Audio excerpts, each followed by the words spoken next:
Hi, I'm Dr. David Perl from limerence.net. If you're able to, I would really like you to be able to like these videos that I'm doing and also subscribe. It's so important because the only way that we're going to get more awareness about limerence is by people spreading the word. And until we can start getting more people to spread the word and to talk about this condition, that's the only way that we're going to start lessening the shame that people feel around being limerent. And for me, being limerent is just part of being human being. There's nothing wrong in it. There's no shame in it. And we have to help people more with this.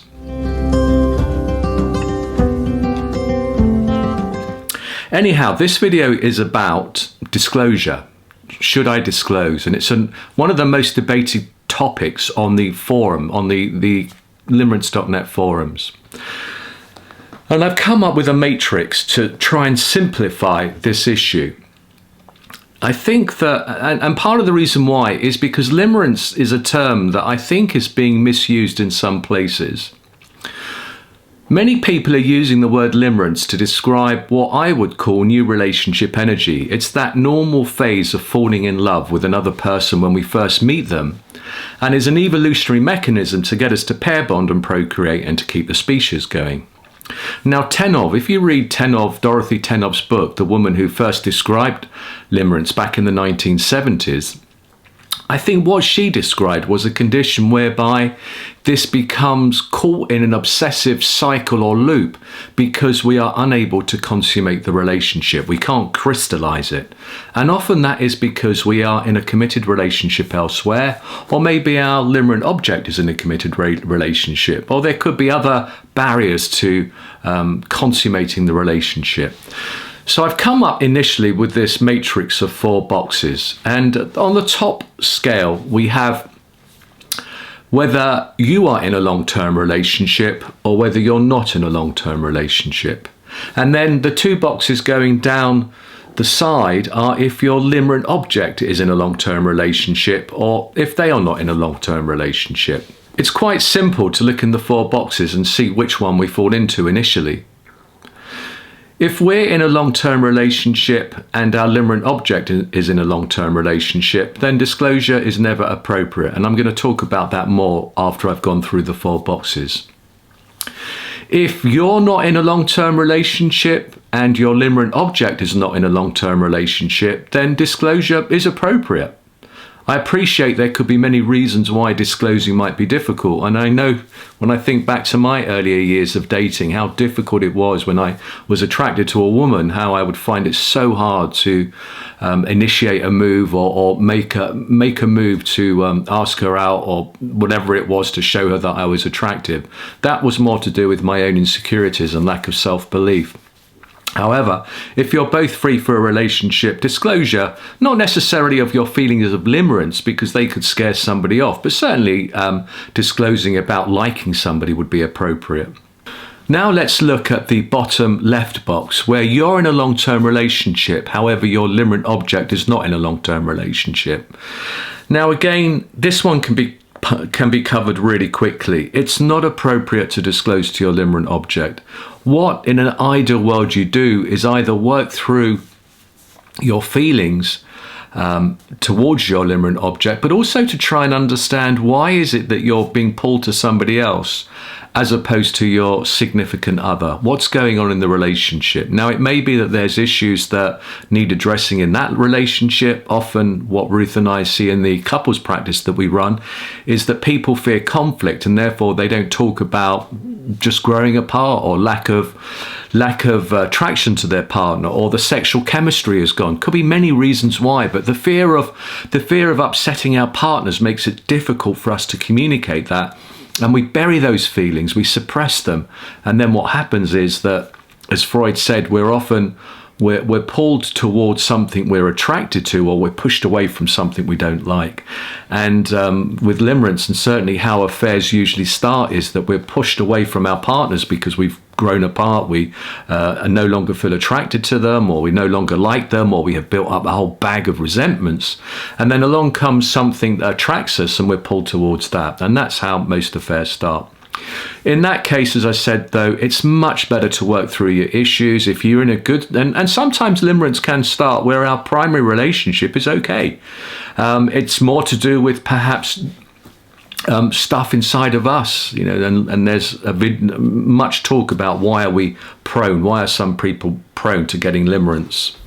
If that's the case, that your primary relationship is fairly good, then maybe it's not appropriate to disclose to your significant other either. And I have done a video about this on the online training series, specifically about disclosure to our significant other and the pitfalls and the pros and cons. So that leaves one more box, and that is the one where perhaps it's a bit more questionable and not so clear, where you're not in a long-term relationship, you're free to date, however your limerent object is in a long-term relationship. It's difficult because in an ideal world, your limerent object will be working on trying to work out the issues in their primary relationship and why that's grown apart. And if they've decided that that relationship is not working, much better that they leave that rather than deceive and lie and cheat on their partner and then free themselves up so that then they're no longer in a long-term relationship. They move down then into the bottom right box and you're both free to consummate the relationship. By you disclosing your feelings to somebody who's in a long-term relationship, it can, it just can make things messy. It can complicate things. Is it unfairly putting them into a difficult situation? Let's say there is fractures in their marriage or their long-term relationship already, and then you disclose your attraction towards them. It might make them more prone or more inclined to pursue that relationship with you and to deceive their partner. And deception is never good. It's never good. I mean, what is an affair? I think the best definition of an affair is where we're not honest with our partners, with our significant others. We're keeping secrets. Now, keeping secrets of what we think and feel in our head, I think is appropriate and fine. Our significant others do not need to know everything that goes on in our head. But behaviors, when we start acting on those things, that's when we're going to get into trouble. And I think ideally we should be honest with our behaviors. And if we're deceiving our partners by acting out through these feelings and pursuing our limerent object, then that is, by Esther Perel's definition, an affair. And I would agree with that. By the way, if you haven't heard of Esther Perl, she's, I think, a brilliant lady who's a couples counsellor, written a couple of books, one on mating on captivity, and her latest one is all about affairs. It's called The State of Affairs. And she takes a really compassionate, balanced, nuanced view of affairs, and I will recommend that book. I'll put a link to it at the bottom in the description. So let's go back now to disclosure where you're in a long-term relationship and your limerent object is in a long-term relationship. Why is disclosure never good? Well, in that case, the limerence, again, it comes back to you. I think the limerence is your issue. It's your struggles, your internal issues, and much better for you to work on those than to project out those feelings onto another person who really you don't know much about. And I know when I disclosed my limerence, I didn't really know much about my limerent object and her own history and the impact it had on her. I was clueless as to the impact it had on her when I did disclose.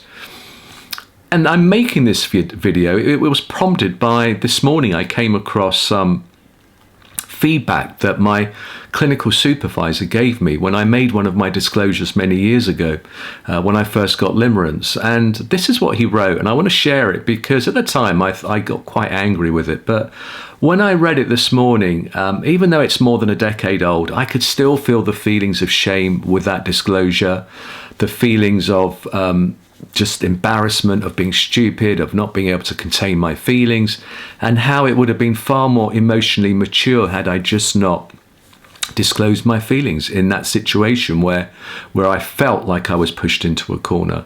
And what he wrote was this: you had an interesting 6 months where decisions were made unilaterally that with a bit more thought could have been handled differently. I hope and believe that you have learned from these experiences and are continuing to take the questions and lessons these experiences raise to both your private supervision and to therapy, as I strongly believe they happen for a reason. he was so right, and I did take them to therapy. I did take them to my own supervision, and I did far more work on that compulsion to disclose. And I think that's why we have this need to disclose. It's like it's part of the OCD, part of the compulsion that we feel with limerence. And I think part of it is because we find it really hard to sit with conflicted feelings inside of us. This is what we call the cognitive dissonance that goes on with limerence. And cognitive dissonance refers to a situation involving conflicting attitudes, beliefs, or behaviors. This produces a feeling of mental discomfort, leading to an alteration in one of the attitudes, beliefs, or behaviors to reduce the discomfort and restore balance. So what happens with limerence is we have this overwhelming feeling of attraction, love, lust, whatever you want to call it, towards our limerent object. And yet we know that at some level something's not quite right, because we're not in a relationship. It's a fantasy relationship with our limerent object. And this goes back to the difference between new relationship energy, where you might be in a relationship and there's all that energy and insecurity, because desire is where attraction meets uncertainty. And in the early days, weeks, months of a relationship, there's a lot of uncertainty still. That fuels the attraction. But what happens with limerence is that uncertainty, we get caught in the loop of uncertainty, as I said before, because we can't go and crystallize the relationship. We can't pursue it, or if we do, there's going to be big consequences because we're cheating on our partners, on our families. So what happens is that we want to try and get rid of this conflicted feeling, where on one hand we know that it's wrong because we would be betraying our partners, and on the other hand we have this overwhelming feeling. So what do? To try and alleviate that conflict, we disclose our feelings, thinking that that's going to be a way out of there. I think there's another reason as well, and that comes down to maybe the drama triangle, where we want to perhaps rescue our limerent object if they're playing the victim.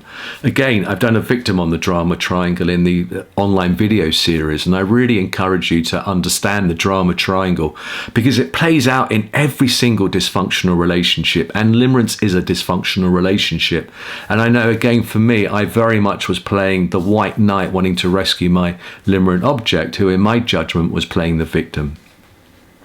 It's a lose-lose situation. It's a triangular relationship. And again, the same supervisor was the one who marked my second year paper, where I talked more about limerence, and he pointed out to me the drama triangle as part of his feedback. And this was 12 months after he wrote that initial comment.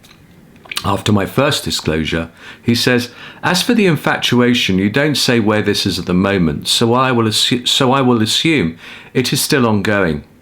If so, then another area I would ask you to consider, amongst the many other ways of looking at this, which I'm sure you are aware of, is to maybe view this as a triangle between yourself, your wife, and the infatuant, a made-up word I know, by which he means the limerent object.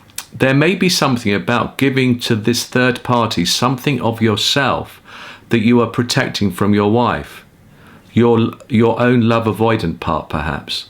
Or maybe this is a repeat of your father's triad, where he feels he can't be fully present for his wife, so he has his own infatuation with another woman, and you are repeating his pattern. There is no simple answer to this dilemma, I know, but do keep looking at this. But one thing I would encourage is that you hold your boundary with regard to the other woman. Like your therapist, I agree that she doesn't really need to know much about this, and to want to work this through with her carries with it unconscious undertones of, I want you to reciprocate. If it didn't, then why would she need to know anything about it? And I think, again, that's really poignant words, because